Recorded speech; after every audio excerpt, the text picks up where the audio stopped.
Business Munich. And thank you, Celine. I feel like she told so much already about your company, so I don't have to do anything anymore. Yeah, so thank you so much for your time. No, just kidding. I hope that you're still fresh and able to listen because we have an amazing panel coming up. I have two panelists. To my left is Johannes Schildt. I mean, you heard from Celine already. He's the co-founder and executive chairman of CRU. I hope I explain it right, or I spell it right. Europe's largest digital-first healthcare provider. And on the very left, we have Niklas Östberg, the co-founder, CEO of Delivery Hero. Please give a big round of applause for my amazing panel.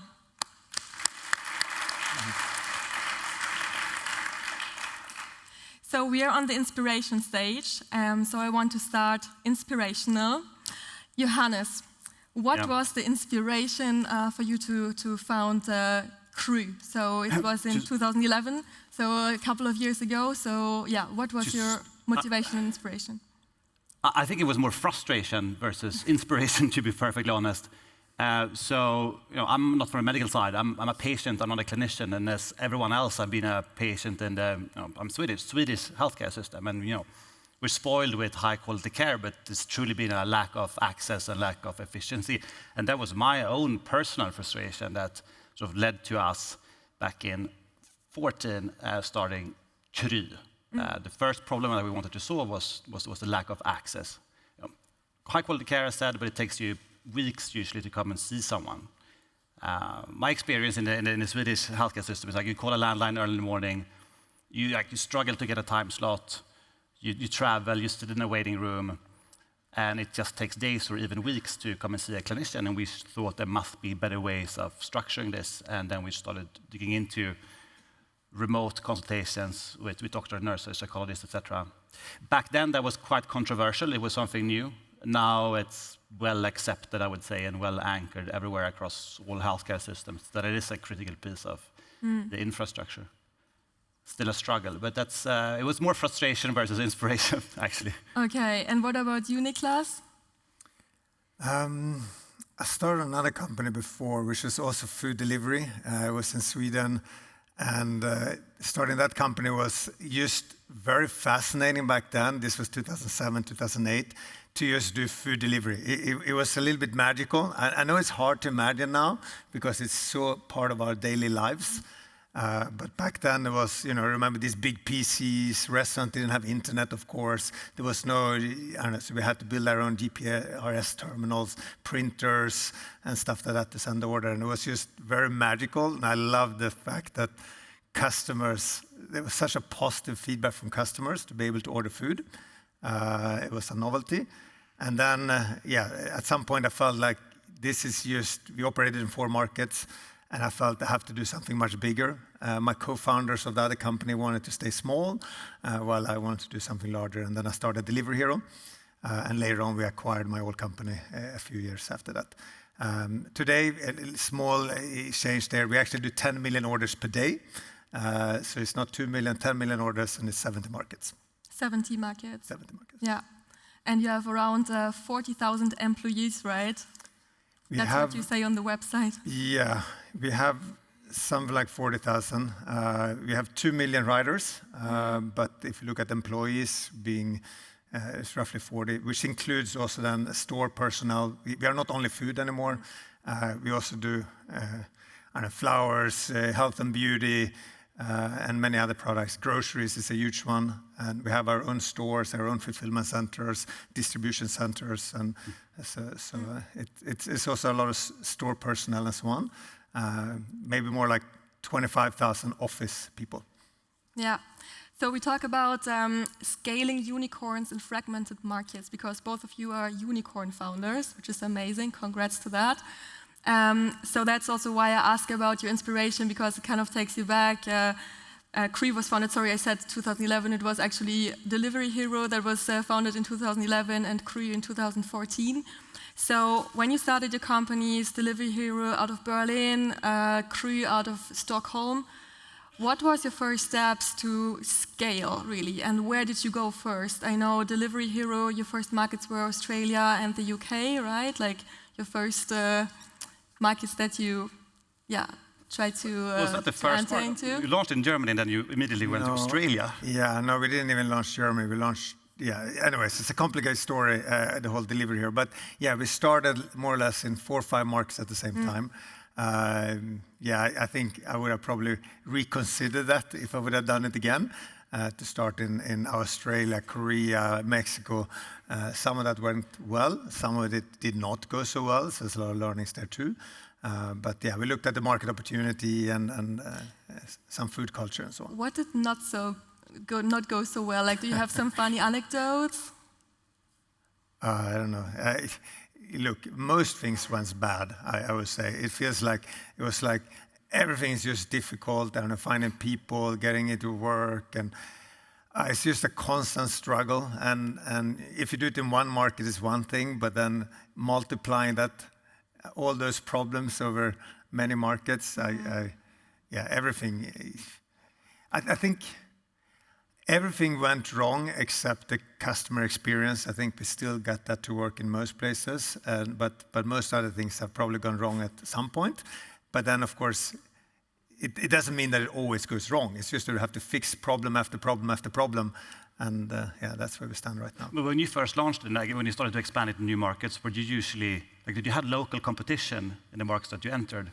Or were you sort of the first one in? We were often the first one, and I think that was maybe also I think it would have been easy to start a market with someone already kind of educated how it works, and the whole system and food delivery and so on. We had to really educate people, and back then people really didn't understand. They thought we were a restaurant or that we were something else, we started most of the time from a complete nothing. Probably similar to you, no? Very similar. Yeah. Like, we did a lot of market education. I would echo that. It would have been easier if we were not the first ones. Like when we started in the Swedish market, there was no reimbursement models around it. There was a lot of policy changes that needed to be pushed. So in many ways, it would have been easier if we were not the first one. And the concept itself was also something new because people were so used to the traditional way of both delivery and consuming healthcare. When we first launched in Sweden, people thought it was a dating service for doctors because it said meet doctors online. But people actually thought that because they were like, it's too good to be true that I can go and see clinicians immediately from my phone, get prescriptions, referrals, pretty much do anything as you could do in a physical healthcare center. So we did a fair amount of market education, both towards clinicians and patients and healthcare systems. It's better not to be first. I think honestly it is, right? Yeah.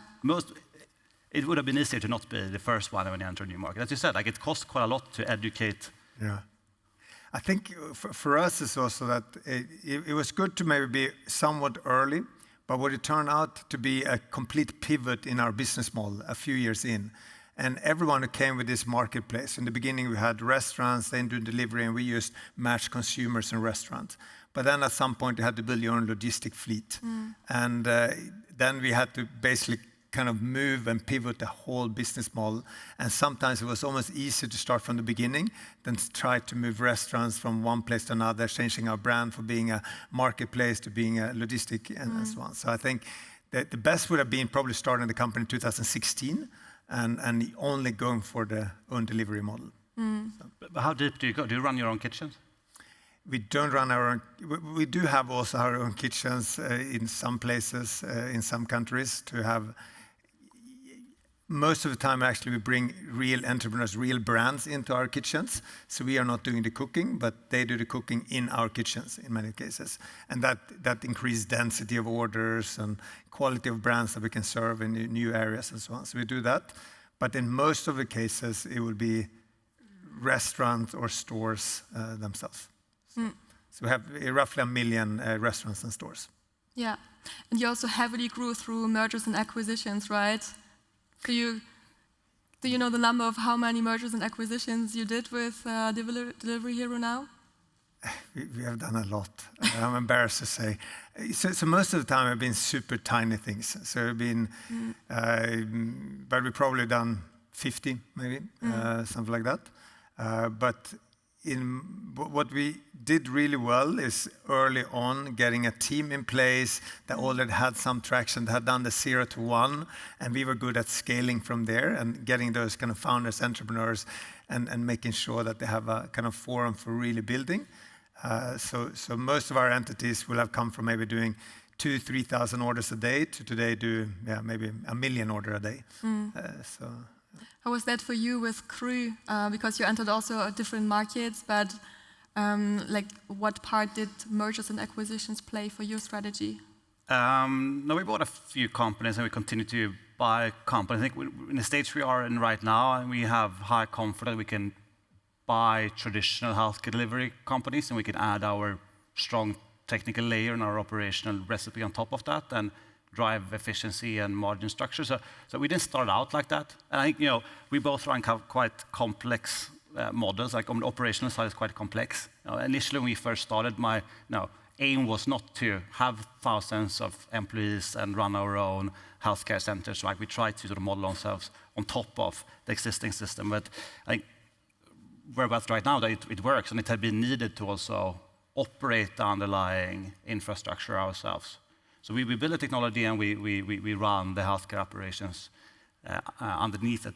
But when it comes to acquisition, I'm more keen on acquiring more traditional healthcare delivery and add what we have built on top of that versus acquiring sort of digital-first healthcare provisioning companies. Usually, we're not super impressed by them. You have a different name in some markets.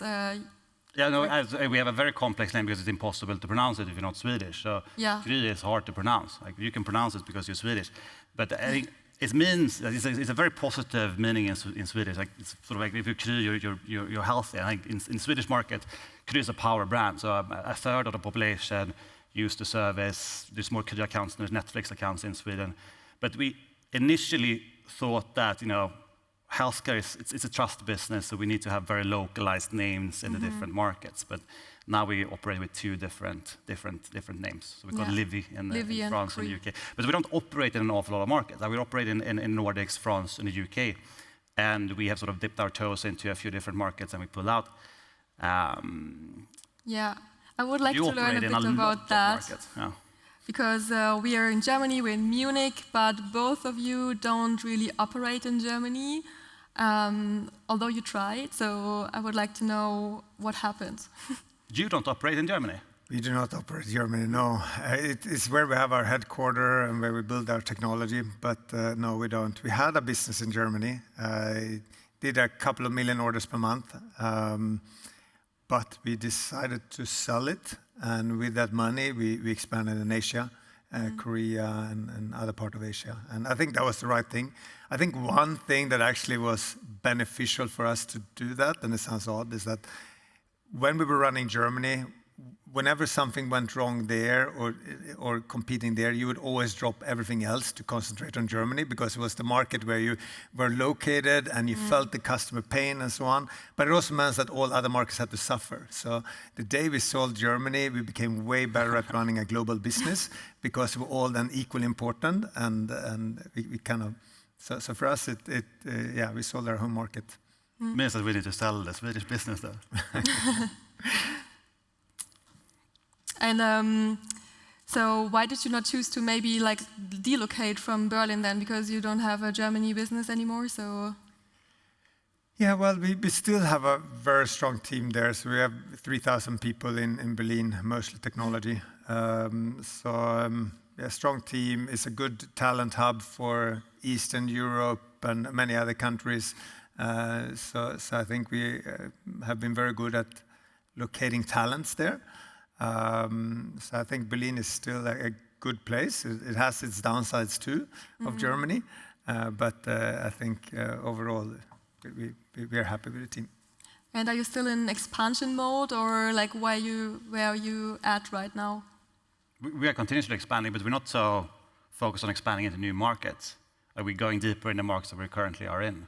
But people also tend to forget that healthcare is the largest industry in the world. It's 15% of global GDP. So for us, sort of invest, and that was the same thing with the German market. Like I spent a lot of money in this market, but we're not in Germany anymore. Like we put it on pause. And for us, it just makes more sense to invest in scaling our French or UK business or the Nordic business for that matter versus sort of investing in the German market. I think, but it's also a bit like it's expensive to be the first one. There is no one here. Like there's a lot of things that needs to be sort of changed around in the German market for us to really scale it. Yeah. And rather have someone else doing that versus, I think, if local competition want to do that, and then we can enter. Yes. So let someone else do it's the still work an option for us. to do it maybe in the future. No, for sure. It's not a matter of if, it's more a matter of time. So, eventually, well, obviously, Curie will start to operate in the German market. And right now, it just makes more sense for us to invest in the markets where we currently are in. Yeah, definitely. For us, no, we probably, I don't know, can never say never, but I think the focus right now is really to build frequency among our customer base, get them to order, instead of ordering 5 times a month, they can go order 10 times or 15 times a month. And we do that by adding additional services. It's not only great food and lunch and breakfast and stuff like that, or coffee, we do a lot of coffee, but also then having great grocery selection, even go into e-commerce to some extent, and so focus really to building that frequency habit. And for us, it's very important to keep growing and expanding in terms of size. So today we do roughly 55 billion euro of sales.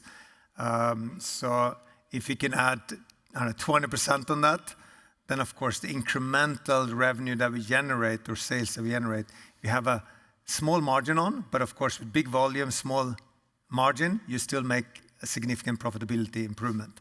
So the way for us to get profitable is through scale and size, and that's the only way that we can be a highly profitable company. So we need to drive more frequency and more customer adoption.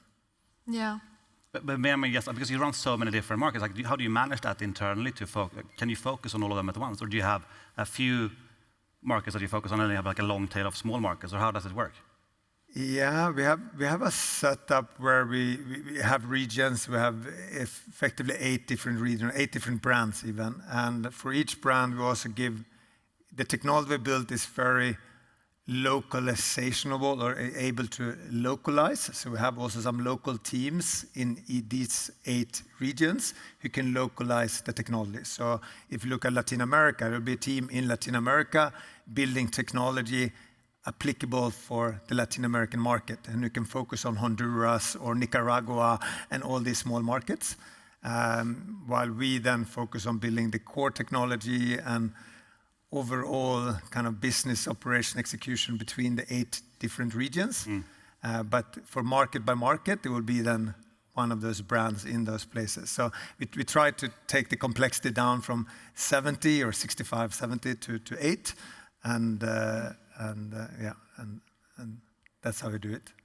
How do you also keep a team culture and also like innovation like strong, like when you're like big like this, operating in so many different markets? How does that work? I think we, on the one hand, we pay a lot of attention to it. On the other hand, we don't, because in the end, we are so obsessed by building customer experience and doing stuff that really adds value to the customers and impact. And we try to constantly take away bureaucracy and things that slows you down. And I think that automatically also builds a culture of actually improving for customers. And so it's a very strong culture of moving fast, improving quickly. But it's not that we sit there and spend days and hours of how do we define our culture and how do we do it. But it just comes genuinely through how we operate and how we talk to each other and how we communicate. Of course, we also have our leadership values, what we stand for and how we want to lead. But I think even more important is that how we lead on everyday basis and how we communicate and think and things we invest in and things we don't invest in sets the culture. And I think we have a team of a lot of founder-like people, and I think that's what they love. They love to improve service and customers and grow. And I think for us, that's why it's a fairly strong culture and execution. I also want to ask you about EU Inc. So there's a lot of talk about this right now, and I'm wondering about your opinion. Do you think that it will be easier to scale unicorns in the future with EU Inc. if it's happening? Or like, do you think it's more like a dream and won't be really happening? I think if you talk about the EU Inc. as setting up some sort of like pan-European legal entity that will work everywhere, I think it's everything that you can do to sort of avoid bureaucracy and administrative work around that. It's great. I think, but it's quite like you can just adopt the Swedish way of doing it because we operate in many different markets. Obviously, we have local entities in many different markets, and in some markets it's easy, some markets it's tougher. I think it's good. I'm very pro it. Everything we can do to be more to make it easier as a European, it's great. Then I think for our business, that's not a huge part of like going into new market. We are a local healthcare provisioning company in every different market, right? Like there's local rules, there's local regulations. Even within the market, there's a lot of local rules and regulations. And in our industry, in healthcare, there's no way around that. Like you just have to roll up your sleeves and go deep. That will still stay. But I'm 100% pro that if we can do it. Yes. Yeah, I agree. I know that I'm also very positive, but it's just one out of many things that Europe has to do.